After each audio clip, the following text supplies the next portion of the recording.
जोरदार वाढलाय. आठवड्याभरामध्ये दुसऱ्यांदा कांद्याला सर्वोच्च दर मिळाला. 4141 रुपये प्रति क्विंटल दराने कांद्याचा लिलाव झाल्यामुळे शेतकऱ्यांना मोठा दिलासा मिळतोय. रत्नागिरी जिल्ह्यामधील खेडमध्ये खेड खोपी मार्गावरती एका एसटी बसचा अपघात झाला.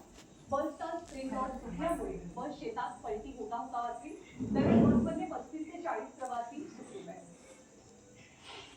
2 दिवसांपूर्वी बेपत्ता झालेल्या तरुणाचा शीत असलेला मृतदेह पोलिसांच्या हाती लागलाय. राजेश कापसे हा तरुण कामानिमित्त बाहेर जात असल्याचं सांगून घराबाहेर पडला. मात्र वाटेतच त्याची हत्या करण्यात आली.